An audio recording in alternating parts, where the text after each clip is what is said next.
Hello and welcome everyone. My name is Malcolm Maestrel and I'm a Membership Services Coordinator with IAAP. Thank you for joining us for the launch of our 2023 An Accessibility Journey mini-series. We're very excited to begin the mini-series with today's webinar, Getting Started, Understanding the History of Web Accessibility. But before we begin, we have a few general housekeeping items to go over. Closed captioning is provided. To enable closed captioning, select the CC icon at the bottom of your Zoom screen. The stream text links for English, French, German, Spanish, and Swedish will be posted in the chat as well. American Sign Language interpretation is also provided. Microphones are muted to prevent any background noise or disruptions. Please post your questions in the Q&A. Questions will be saved until the end of the presentation, and the chat will be monitored for general dialogue and technical issues. Today's webinar will be recorded and available in our webinar archives, and we'll send out a copy of the recording and presentation to everyone who registered. And now I'd like to turn today's program over to our presenter, Gian Wild. Hi, thank you IAAP for having me. It's very cold and wintry at the moment at 4 a.m. in Queensland where I am, but I'm very glad that I can still be involved in this. So let's get started.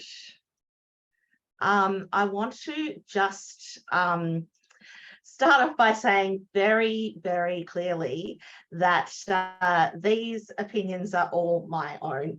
So this is my history of the web accessibility. I started in 1998.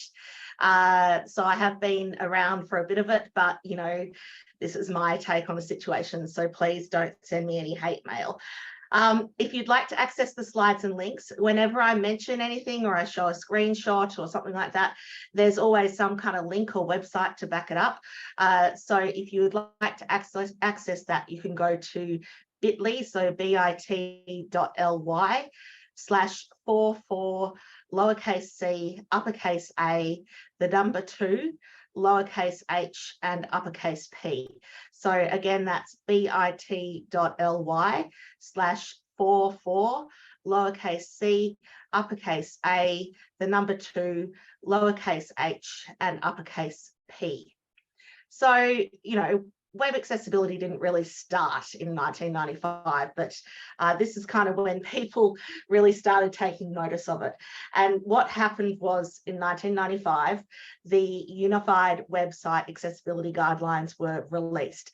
And these were compiled by Greg van der Heijden and developed by people who were in the accessibility industry. It's very common for people in the accessibility industry to think that policy isn't working fast enough and just come up with their own guidelines. And I say that with a little tongue in cheek because that's what I've been doing for the last 5 years, working on mobile accessibility testing guidelines. But back in 95, Greg van der Heijden and a number of people in the industry did come up with these accessibility guidelines. And it came out of a discussion between Tim Berners-Lee, who is the founder of the World Wide Web and the W3C, and Mike Paciello, who ran the Paciello Group. So Tim went to a pre-conference workshop run by Mike Paciello at the WWW conference about, you know, accessibility. And then he mentioned disability access in his keynote. So now, even though the Unified Website Accessibility Guidelines were released in 1995, by the time 1998 rolled around, they'd had 8 versions, which I think is pretty funny if you think about the W3C and the Web Content Accessibility Guidelines and how we have very few versions over a very long period of time. And I can say that because I worked on them. So, but yes, as I said, all opinions are my own. Anyway, this is an example of the actual page author checklist, version 8 of the Unified Website Accessibility Guidelines. And it had a rating system, which was required and recommended. So really required and kind of required. And it was broken up into groups like style sheets, images and image maps, applets and scripts, audio and video, and had requirements like positioning and formatting are done with style sheets, not within the text, e.g. B, bold, or the align attribute of image. However, continue to use logical elements such as strong H1, etc., to provide semantic coding within the body of the page. And there was a lot of reference to image maps because back in the 90s, we all liked to use image maps, and it required things like that the user can freeze any moving or blinking text, and that all applets have alternative text. And this was actually the precursor to the Web Content Accessibility Guidelines, which we all know and love today. But another thing that happened in 1995 was Bobby was created. So Bobby was the very first automated accessibility testing tool, and it was created by Josh Krieger and provided by CAST, which was the Centre for Applied Special Technology. And it was very well known, and it basically was the most common accessibility testing tool for about 5 years when it got sold to Watchfire and then sold to IBM and was officially closed in 2008. But for a long time, there was this thing called Bobby compliant. A lot of people thought Bobby compliant meant WCAG 1 compliant, but that wasn't necessarily the case. And thankfully, the Wayback Machine can give us this beautiful image, a screenshot of the Bobby website where you put in a URL, and it tells you what kind of accessibility errors you have. And of course, this looks a lot like Wave nowadays, and it was page by page, etc. And so I actually started an accessibility company in 98 called Purple Top, and I built the first Australian automated accessibility testing tool in 2000, and I named it Purple Cop, as a kind of, pun on the Bobby thing, because puns were really big in the early 2000s. So Bobby was very popular back then. And in 1997, the Web Accessibility Initiative was created, and that was a division of the W3C. And in 1998, Section 508 was signed by Clinton. So he signed the Workforce Investment Act into law, which is basically Section 508. And this required accessibility for electronic and IT and any federal purchases around those issues. And this is also the time that W3C started working on WCAG 1. So WCAG 1 was released in 1999, and it was not technology independent. So it referenced things like client-side and server-side image maps, and it required that we have no click here links. I really missed that checkpoint. It had 14 guidelines and 65 checkpoints, and it was seen to be too complex, which is really quite funny because then WCAG 2 came out. But, this is a very complex area. And so it looked a little bit like this. And I'm sure anyone who has been working in the industry for 20 odd years remembers these beautiful blue and yellow colors on the table, but these were the priority 1 requirements. So you had they were grouped into things like in general, and if you use image maps, and if you use tables, and if you use frames, and if you use applets and scripts, and if you use multimedia. And then we had the and if all else fails requirement, which I'll talk about in a moment. But you can see that these were the priority 1, which accords to level A requirements, and they were fairly straightforward. So under tables, it was for data tables, identify row and column headers, and for data tables that have 2 or more logical levels of row or column headers, use markup to associate data cells and header cells. Under frames, it was title each frame to facilitate frame identification and navigation. Under applets and scripts, ensure that pages are usable when scripts, applets, or other programmatic objects are turned off or not supported. If this is not possible, provide equivalent information on an alternative accessible page. Because back then, screen readers couldn't interpret JavaScript. So when they actually looked at a web page, it was like the JavaScript was turned off. So there's still some really old school people who are like, it can only be accessible accessible if it works without JavaScript. Well, it's not the case. Screen readers can actually interpret JavaScript now. So, we have moved on from, technology back in the early 2000s. But the really interesting part was the last requirement in level A, which was the if all else fails. So it says, if after best efforts you cannot create an accessible page, provide a link to an alternative page that uses W3C technologies, is accessible, has equivalent information or functionality, and is updated as often as the inaccessible original page. And that was copied and pasted. So I don't know where that typo came in. So this is where you get the kind of separate site for people with disabilities, which we see a little bit now. Often, just recently, actually, I was looking at a site, I can't remember what it was, which is probably a good thing because I probably shouldn't name and shame them, where at the bottom it said text only, and it just gave you a text only view of the page, and that's not accessible. It might be more accessible to, say, a screen reader user, but it's definitely not accessible to someone with a cognitive disability or for someone who uses a speech recognition software, for example. So that kind of separate version for people with disabilities, that's where this came from, and it's absolutely not a good idea. I wrote an article about it, actually, that was like, why separate sites for people with disabilities are not a good idea. And it's things like, they don't get updated as often, people forget about them, they just all of a sudden stop working and no one can tell. So it's one of those things that we kind of used to do, but it's definitely not a good idea anymore. And then in 2001, we had the VPAT. So it was developed in partnership with the US government and the General Services Administration and the Information Technology Industry Council, which allowed people to actually start recording, their accessibility compliance.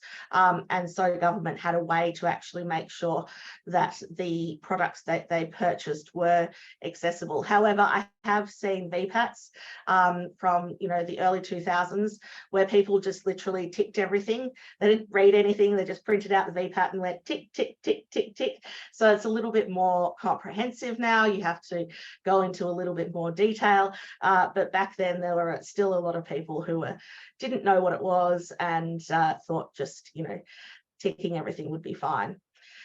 Now, the interesting stuff, well, interesting for me because I was in Australia, was the very first accessibility litigation, which was against the Sydney Olympics website, specifically against the Sydney Olympic Commission, Sydney Operating Commission for the Olympic Games. And so there was the Sydney Olympics in 2000, and there was a website associated with it. And a person named Bruce Maguire, he attempted to use the website, and he's vision impaired and reliant on a screen reader. And so it had some issues such as JavaScript for navigation, which, as I mentioned, the screen readers didn't really like. Screenshots of tables of results instead of coded tables, and no alt attributes. And so as a result, he made a complaint to the Australian Human Rights Commission. And the Australian Human Rights Commission went to SOCOG and said, hey, you should fix these things. And SOCOG ignored them. So as a result, it ended up in court, and it went to the highest court in the land in Australia. And SOCOG argued that it would cost $16 million to make the site accessible. And I mean, this is back in 2000. I don't know if there are any websites that cost $16 million to make back then. But the judge actually ended up fining them $20,000. He deemed it would have cost $10,000 to make the site accessible. So he doubled that amount. But he did award attorney's fees to Maguire and Herriot. So SOCOG had to pay for Maguire and Herriot. Sorry, when I say Herriot, I mean the Human Rights Commission. So SOCOG had to pay for Maguire and Herriot's legal fees, which were over $500,000. And they did end up on the front page of every newspaper in Australia. And then I joined the Web Content Accessibility Guidelines Working Group, although the two are not related. But that's what happened in 2000. So it was something that really did bring accessibility to the forefront of people's minds, especially in Australia. The judge actually said, when handing down his judgment, I am comfortably satisfied that the plaintiff's limited access to the website caused him considerable feelings of hurt, humiliation, and rejection. One cannot overstate the consequential effect upon him of his having to cope with the persistent need to counter what he saw as a negative, unhelpful, and dismissive attitude on the part of an organisation charged with the presentation of the most notable sporting event in the history of this country. Now, Australians are very sports mad, so there probably is some argument as to whether it was the most notable sporting event in the history of the country. But other than that, the judge was fairly on the mark. So in 2006, the first public draft of the Web Content Accessibility Guidelines version 2 was released. And it had a number of different things. It was very controversial at the time. And so one of the things that was controversial about it was the testability criteria.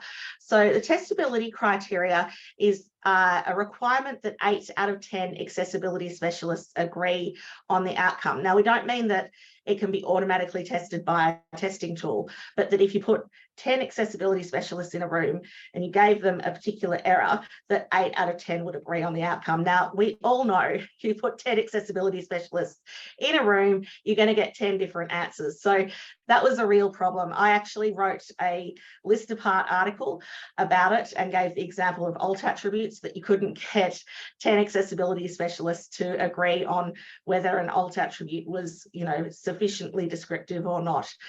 And so that was something that was quite controversial.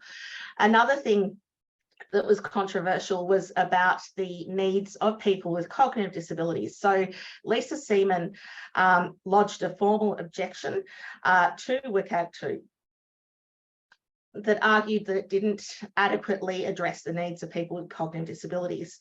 And this came, not mainly, but this was came partly from the fact that WCAG 1 had a clear and simple checkpoint. So it had a requirement that content be clear and simple, and that was not in level A or double A because it was not seen as testable.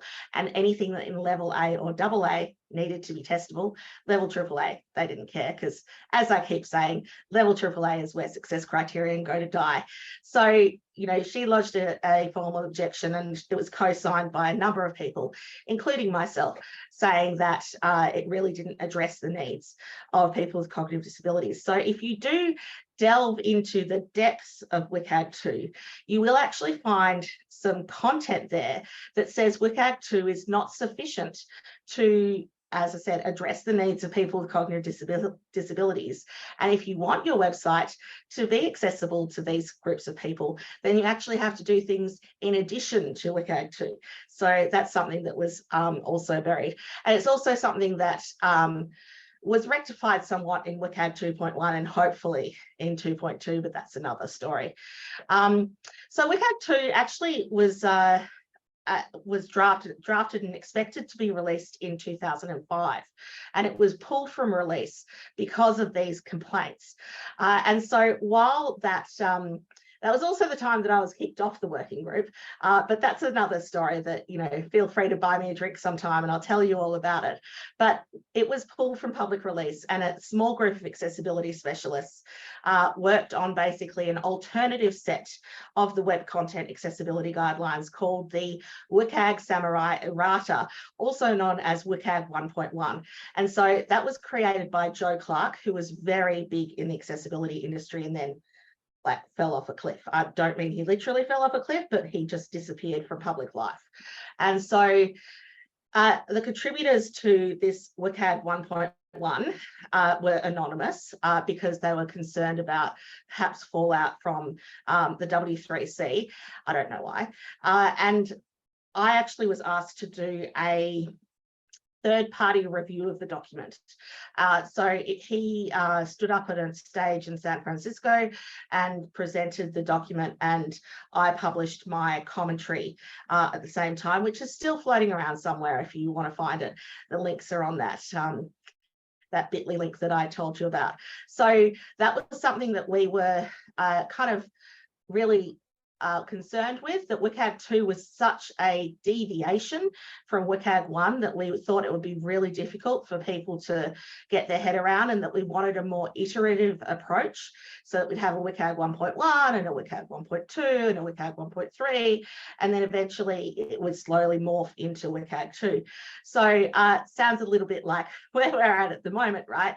We've got a WCAG 2.1. One day we'll get a WCAG 2.2, and then when we get WCAG Silver, it is so completely different to WCAG 2 that it's, you know, like learning an entirely different language. So anyway, WCAG 2 was actually published in 2008, and I wrote a blog post called "Why I'm Still Using WCAG 1." The kind of, what's the word? The arrogance of the young. So you know, and so I did use WCAG 1 for probably 2 or 3 years, and then I moved to WCAG 2. So that's kind of, you know, a little bit of history of the beginning of WCAG 2, especially where I was concerned. So 2008, WCAG 2 was published, and 2008, Target in the US was sued by the National Federation for the Blind and disability rights advocates and a number of other groups of people. So that actually ended up as a class action. They argued that there was a lack of alt text, that online purchases required a mouse, that there were inaccessible image maps, because apparently Target was using image maps in 2008, and that when a blind user visited the website, if they selected an image of, for example, a Dyson vacuum cleaner, the screen reader would read linkgp browse.html reference 06061896381880729735 12,957,121, which was a very common issue back then, because if there wasn't an alt attribute in the image source, then what the screen reader did would read the file name, because if you've got an image and there's no alt attribute, then you might as well provide some information about the image, and maybe the file name tells you what the image is. Like maybe the file name is homepage.gif or menu.gif or back.gif. But sometimes they were ridiculous numbers like this, and so you'd end up having the screen reader just read random numbers all the time, and that was a fun thing to test. So anyway, the National Federation for the Blind had actually been complaining since 2005, and then Target did initially argue when they finally went to court. They didn't end up, when they finally sued, that it wasn't linked to a specific public location. So the actual accessibility requirements under the US requires that you know, that websites, well, that only public accommodations need to be accessible. And so there was really a kind of question back then as to whether, you know, if you couldn't link it back to a specific public location, then you didn't need to be accessible. And we see that later on with with Netflix. So the judge found that even though the site wasn't connected to a single physical place, they still needed to be accessible. And they settled out of court with damages of $6 million.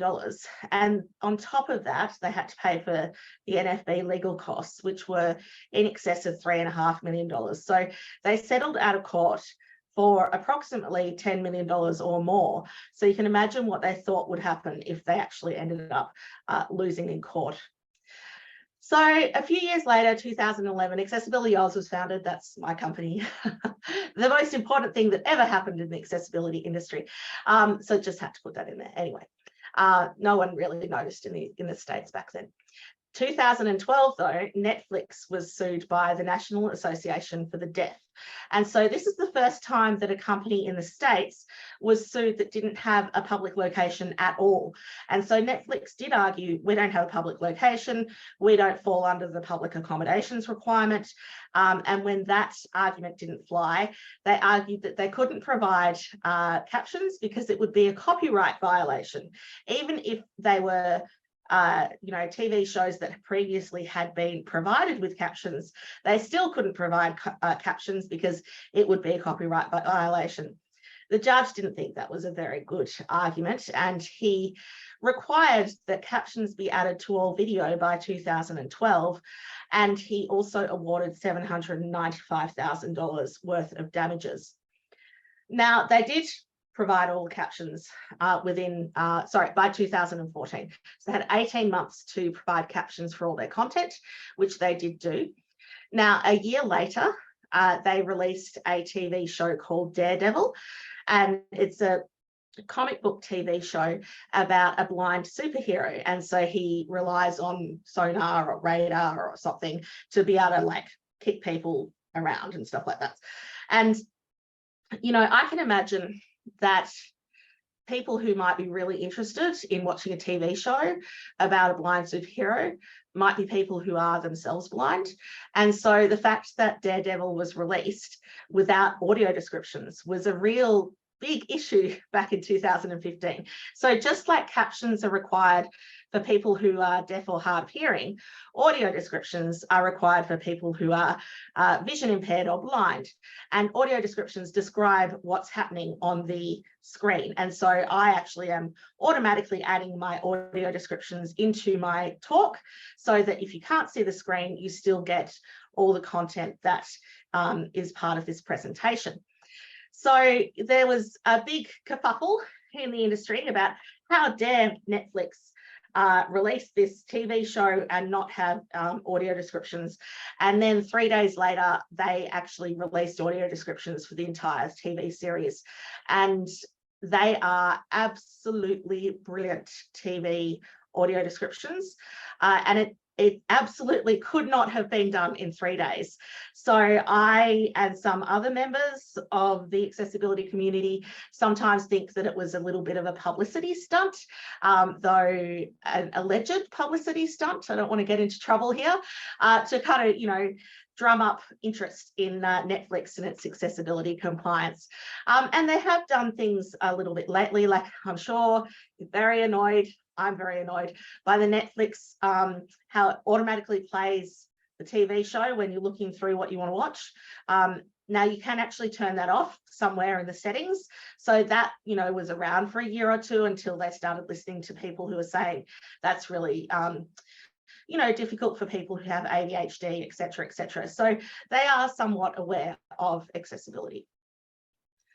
Now, not to be US centric, I see there's lots of people from a lot of other places outside of the US, though I think I might be the only Australian here because it's 4:30 in the morning. But in 2014, Coles was sued. Now, Coles is kind of like, we have two major grocery chains in Australia. One is Woolworths or Safeway, and the other is Coles. So they're massive conglomerates. They're massive organizations. They make billions of dollars a year, and Coles is one of them. So 2014, they were sued, and ironically, interestingly, I spoke for the first time on mobile accessibility at the Future of Web Design in New York the day before the lawsuit was issued. And so in my presentation the day before this happened, I didn't know anything about it. I had a whole bunch of different examples of terrible mobile accessibility, and I used Coles as an example more than anything else because it was so bad. And so I was not at all surprised that the next day they got sued, but it turned out that they actually had been working with someone who was vision impaired for several years to make their online systems, their mobile app and their websites accessible. This vision impaired woman in Sydney, and as is want of, you know, organizations, she was doing this work for free, and she was working closely with them to make it accessible. And then towards early mid 2014, it was finally accessible, and she could do her own shopping. And then they released a new website, and of course nothing was accessible. Now this coincided, luckily, unluckily, I suppose it just depends who you're talking to, with some issues with the Australian Human Rights Commission. So the Australian Human Rights Commission is required to look at Australian human rights around, say, ageing, race, sexuality, gender, disability. Now, 47% of all the complaints that the Australian Human Rights Commission gets is regarding disability, and each of these groups have their own commissioner. And for some reason, we had a very conservative, right-wing government at the time. They actually laid off or sacked the Disability Discrimination Commissioner around the same time. So this woman had been working with the Australian Human Rights Commission and Coles, and then all of a sudden her advocate disappeared. And so she knew that her only option was then to, well, there were two options, to give up or to sue Coles, and she did sue Coles. And I just see it's Carissa who has joined us, and she can talk more about this than I can because she worked very closely with this woman. And so it really did put accessibility back on the map in Australia. And it was something that, did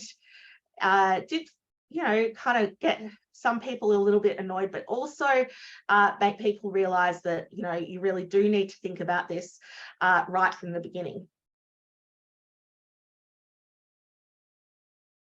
And 2014, not to forget our European people, EN 301549 was released, and that requires basically very similar to Section 508, but that public procurement of all EU ICT products and services need to be accessible. So that included reference WCAG 2, but it also included things like photocopiers and telephones and printers and things like that.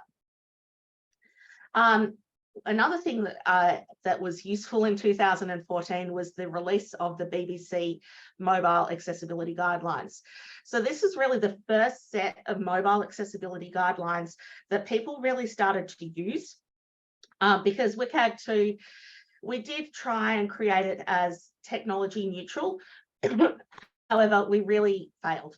And so, one of the things that I use as an example is that WCAG 2 requires everything be accessible to the keyboard, when of course you actually need to make sure everything is accessible to all input devices. So the BBC Mobile Accessibility Guidelines sort of picked up where WCAG 2 left off. And one of the problems I had with it is that it merged mobile app or native app and mobile website requirements. So you didn't sometimes know whether the requirement was for if you had a native app or if you had a website.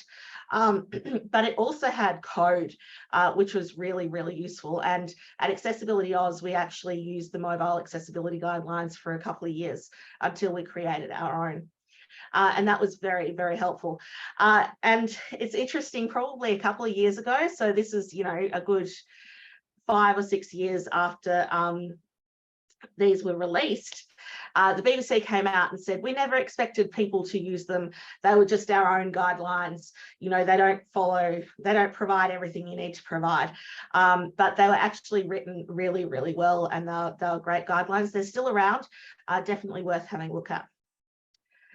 And in 2017, the VPAT 2 was released. So still with the General Services Administration and the Information Technology Industry Council. The interesting thing is that it incorporated WCAG 2 and also EN 301549. So it had multiple standards and separate versions for each standards, and it also included an evaluations methods used.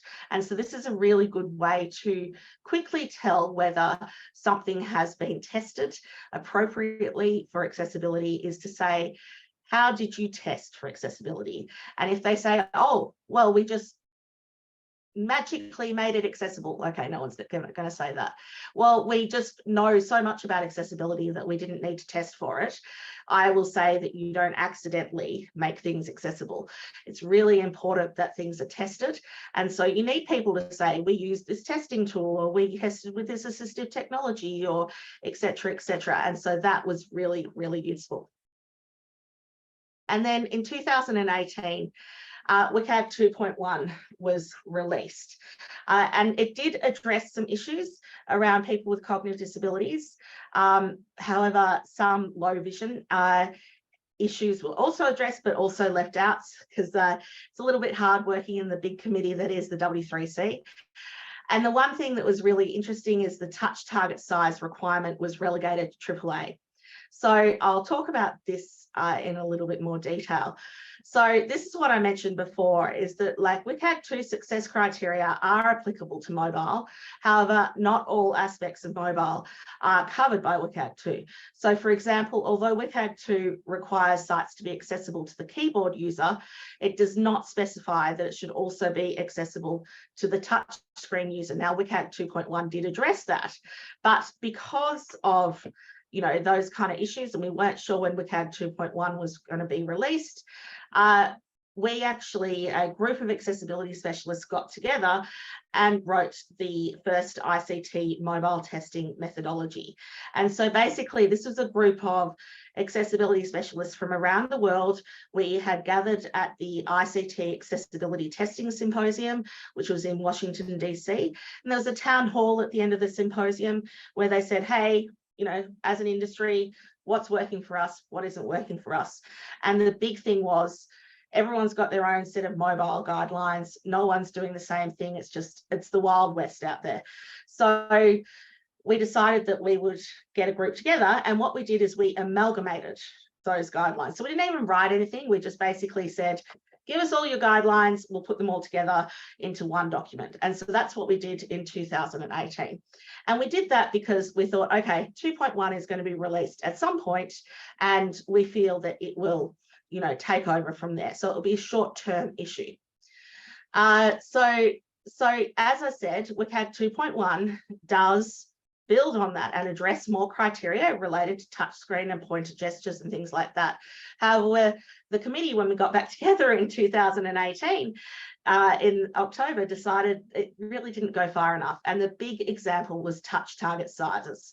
So if, for example, I'm not sure if you can see this, let's just check. Touch target is how big the actionable item is that you can touch. You can see that's my pussycat. That's one of the requirements that all the guidelines had, was that you have a minimum touch target size requirement. So, it was 20, 40 CSS pixels or, 10 millimeters or whatever, but everyone who had written their own mobile guidelines had said there must be a minimum touch target size requirement. Now, WCAG 2.1 did have a touch target size requirement. However, it got pushed to AAA, and AAA is where success criterion go to die. So when the committee got back together in October at the conference, we went, look, we're not happy with WCAG 2.1. We really need to, we can't rely on the W3C to actually do this. We know as an industry what needs to be done. So we got together and we wrote the second ICT mobile testing methodology. And so there's two methodologies. There's one for native apps and there's one for mobile sites, and you can find them on the AccessibilityOz website and the ICT Accessibility Testing Symposium website, and it actually goes into a lot of detail as to how you make these things accessible. And as I said, it's quite common for the accessibility industry to do this. They did it with XHTML, they did it with XML, they did it with HTML5, and eventually the W3C kind of takes on their work and it becomes standard. So hopefully that will happen. So that 2020 second ICT mobile testing methodology was released, and VPAT 2.4 was released, which incorporated WCAG 2.1. And then, as we know, the world ended, because it definitely felt like that for me. I spent Christmas and New Year's finalizing that, because I was the chair, the methodology, just going through, checking typos, adding examples, etc. And then, I went to a conference, and then all of a sudden I found myself at my dad's place in, 10 acres of rainforest, miles from civilization, hiding out from COVID. And there wasn't a whole lot of internet access there. So I did really feel like the world ended. But unfortunately, no, not unfortunately, fortunately for us, it did not end. And the next thing that happened was in April 2022, WCAG 2.2 was released. Actually, that's not true. It was September 2022. No. September, no, November 2022, no, okay. February 2023, no, okay. April 2023, maybe June, no, okay. So we're just going to insert the date here because I'm running out of slides. So that's really the next thing that we're all waiting for is WCAG 2.2, and it is difficult. I understand, having been on the WCAG working group committee, it is difficult to get things through, but there are a lot of things that were in WCAG 2.2 that have been taken out, that were valuable. And I think sometimes, you know, working in that kind of policy environment can be problematic. So that's really the next step in the evolution of accessibility. And I have, you know, I know I've probably been a bit harsh on various members of the accessibility industry, but I know everyone is in it for the right reasons. And I feel like we have really come a long way. And I want to just tell you about one story where I think this is probably about 5 or 6 years ago. I was in the LinkedIn accessibility camp, and run by Jennison Asuncion. It was fantastic. And some youngster got up and said, well, you know, if people had actually been talking about accessibility 20 years ago, then we wouldn't have to be here pushing for it now. And I stood up and I was like, we have worked so hard, and it's an ongoing process. It's something that I think that we will, you know, I've always felt like it's always going to be the next big thing. And now people are talking about, with regards to COVID and everything going online, that accessibility is the next big thing. But in reality, it is something that we all have to push for. And I think that's why we care about it so much, because if we didn't care about it, we wouldn't spend our entire lives trying to push for something that, you know, it can sometimes be difficult to get across the line. So thank you very much for listening to me. As I said, all opinions of my own. I'll probably get kicked out of the IAP for this presentation. And I am ready to answer any questions that you may have.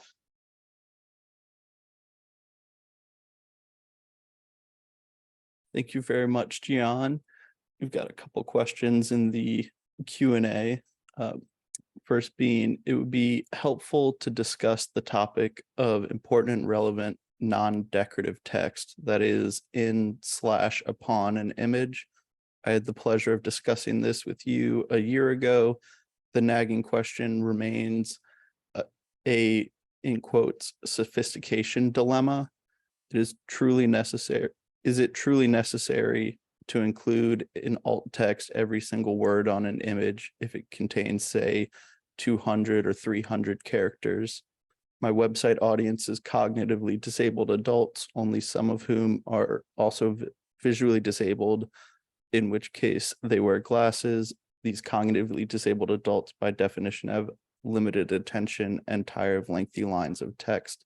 But WCAG instructs me to include every single word of the text embedded on the image, creating a cognitive burden for my audience. Please address this impossible dilemma.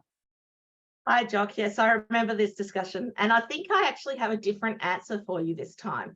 So I think the important requirement is to address the needs of your audience.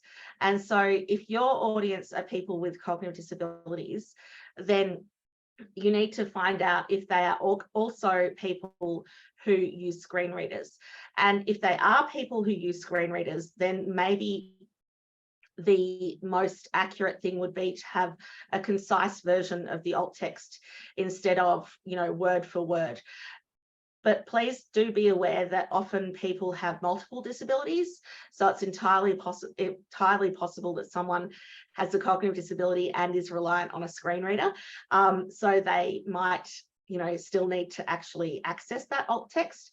But I think that it's something that sometimes WCAG 2 needs, you know, you kind of have to listen to your audience a bit more than just following the specific guidelines, you know, very rigid guidelines of WCAG 2. Hopefully that answers your question.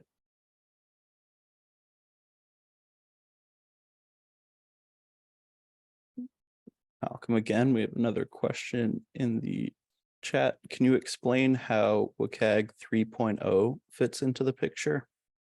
Yeah, so WCAG 3.0, or WCAG Silver as it's known, is basically the next iteration of the guidelines. So we have WCAG 1, and then we had WCAG 2, and we've got these little iterations that are just, people are like, WCAG 2 was, released 15 years ago, needs to have some changes, so let's make these really small changes. And WCAG 3 is like a whole nother level. So WCAG 3 is the next version of the guidelines. Entirely different people are working on it. It's entirely different layout. It's an entirely different kind of scoring system. So it's an entirely different ballgame. And I see a lot of kind of emails saying, make sure your site is compliant with WCAG 3. And that's just ridiculous, because WCAG 3 is at least 5 years away from being published, if not a decade. And so, you can't be compliant with something that hasn't been published yet. It's still it's still in draft, and it will no doubt change significantly before it gets published as a recommendation. So as we said with WCAG 2.2, it's been several years since it was actually supposed to be published. The same will happen with WCAG Silver, which is WCAG 3.0. Thank you. And I think we have a couple questions related to WCAG 2.2. One being, is WCAG 2.2 ready for prime time, and will there be a new version of VPAT once WCAG 2.2 is released? Yeah, so answering the second question first, absolutely, there'll be a new version of VPAT once WCAG 2.2 is released. I don't want to put any pressure on the General Services Administration, but that tends to be the process. In terms of prime time, I actually thought that WCAG 2.2 was ready to be released about a year ago. I was happy with some of the requirements in it, and I wish some other requirements were added, but now it seems to be that they're taking out some requirements that were very valuable. So I think I actually have no idea when it's actually going to be released, and the longer it takes for it to be released, the less, I suppose, faith I have that it actually addresses what we need it to address. And in the Q&A, we have another question. What recommendations would you give to someone that just got CPAC certified and is starting her journey as an accessibility analyst? Read lots of information. There's a lot of free information on the AccessibilityOz website, but DQ has a DQ University, Level Access has a Level Access University or something like that. There's a lot of free information out there, and I think that's the best thing that you can do, is read as much as you can, do as much testing as you can, and try and get experience. Thank you.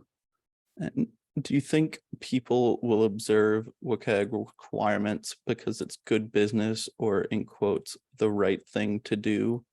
Or do organizations need to be forced to incorporate accessibility by threat of termination or lawsuit? Unfortunately, it is absolutely the latter. And I know that because I work in several industries. I work in Australia, I work in the EU, and I work in the US. And in the US, people take accessibility much more seriously, and that is because of the threat of lawsuits. I wish that was not the case. I wish people did it because it was the right thing to do. I even wish people would do it because it would make them money, which it absolutely does. But that's not the case. It is the threat of lawsuits that really drives accessibility, which is why there is so much more accessibility work in the States than there is elsewhere in the world. Thank you. And we have a follow-up to our first question. The audience does not use screen readers. Gian, does that fact change your answer? Yeah, so alt attributes are specifically for screen reader users. So if the audience doesn't use screen reader users, if the audience doesn't use screen readers, then you should have alt attributes, just so someone can't come along and say, hey, you don't have alt attributes. But you don't need to worry too much about it being word for word. Thank you. And if someone in the audience that's tasked with getting several departments on board with accessibility best practices, any tips for approaching these folks? Sorry, could you ask that again? I just got distracted by a comment in the chat, which said that alt attributes are also for those with low bandwidth or security blocks on media and download. And yes, that's absolutely the case. However, those are not accessibility requirements. So from an accessibility perspective, it's not necessary to have those descriptive alt attributes. You may want to use it for other users, but those are not accessibility requirements. Sorry, please ask that question again. Thank you for expanding on that. We have an audience member that is tasked with getting several departments on board with accessibility best practices. Do you have any tips for approaching these folks? Yes, so there's a fantastic website by the same person who started the ICT Accessibility Testing Symposium called the Accessibility Switchboard, and that has some great information and kind of processes around getting people in large organizations to get on board for something like that. Thank you. Someone that says, I keep coming up against the same comment, in quotes, digital accessibility is a minefield, you'll never get it right, so ...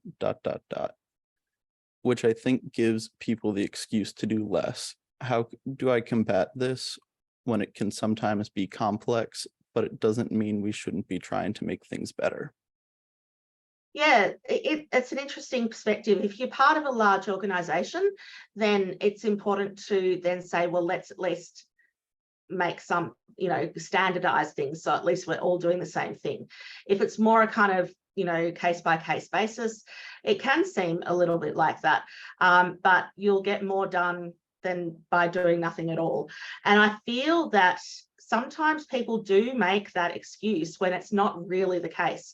So I was actually hired by the Melbourne 2006 Commonwealth Games when I was running Purple Top to work on their website and make sure it was not accessible. Basically, the requirement was make sure we don't get sued. Make sure we don't end up on the front page of every newspaper regarding our accessibility issues. And I had to talk to the ticketing company, and the ticketing company, when they met with the project manager and myself, they brought 7 people to the meeting because they were so worried that we were going to require something that was just impossible. And so they came up with all these ridiculous requirements, issues like, well, first off, they said that they were accessible, and then they realized that they weren't. And then they said that people with disabilities don't go to concerts. And it was like, well, actually they do. And then there's also the things called Paralympics. So sometimes people, they give these excuses, and because they're so worried, they're worried of the unknown. And once they realize it's actually not that hard, then they're really great to work with. And so that ticketing company ended up working really closely with me, and they had some problem. They ended up calling me at 2 o'clock in the morning, which was fine with me because they wanted to check something before sending it live, the night before the games. So, sometimes there's that fear of the unknown. And I actually wrote an article about the 5 stages of grief, aka accepting accessibility, which talks about vendors and their kind of fears around this, which should, kind of covers that in a little bit more detail. So I think that's just a fear response. Thank you. And having been in the digital accessibility game for a long time, from your perspective, how would you categorize the attitude around accessibility today compared to 5, 10, or 15 years ago? Is it better, worse, or different? It's very different. So 15 years ago, there was one accessibility job in Australia. Now there's maybe 50. 15 years ago, no one knew what accessibility was. You actually had to explain it, and then they thought it was usability, and it's not. Whereas now people are very much relying on the kind of, oh, it is accessible, and kind of assuming that they can pull the wool over your eyes. which is something that didn't happen too much 15 years ago. So it is very, very different.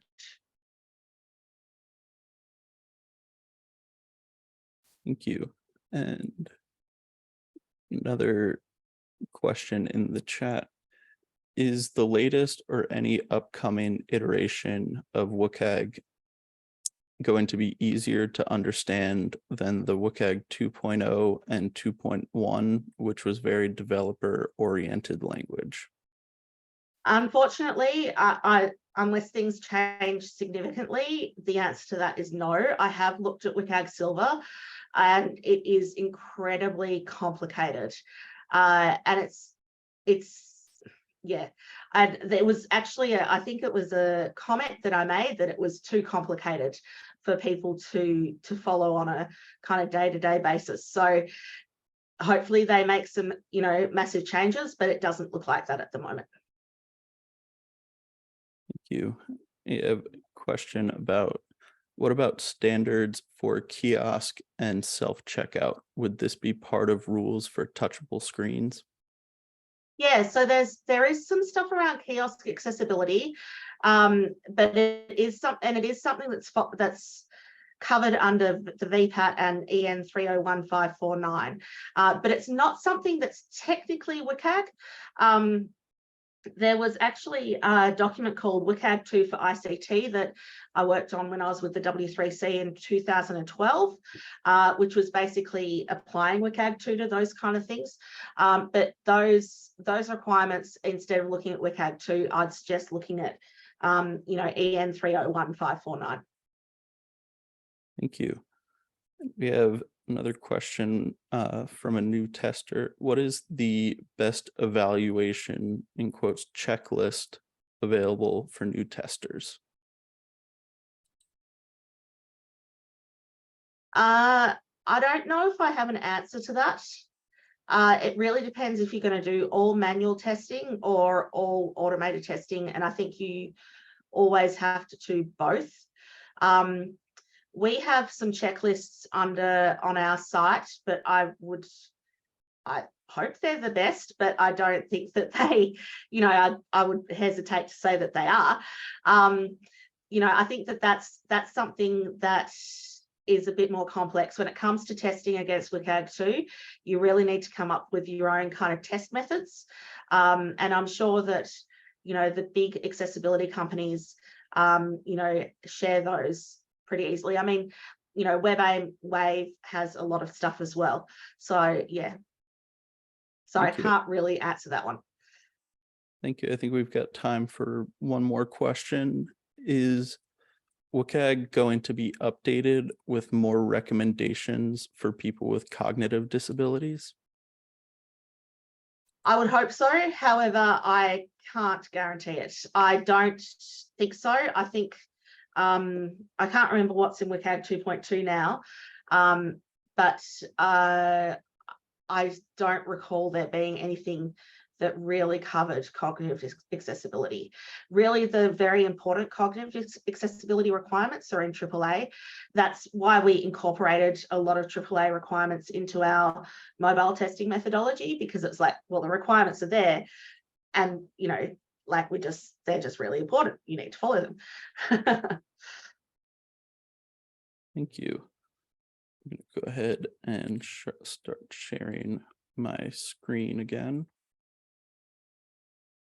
And I want to thank everyone for joining us for today's webinar, and especially Gian for giving such a wonderful and engaging presentation. It was great to see all the messages from people all over the world in the audience and so many questions. So thank you again for presenting today. And I want to thank our support team, Beth and Tina. Thank you for your wonderful work as always.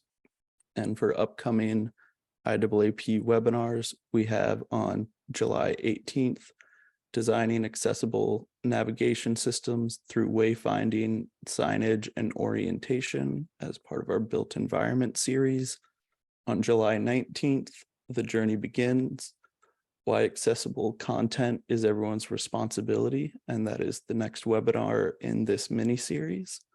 On July 20th, as part of our digital accessibility series, we have using a risk management lens to manage accessibility at scale.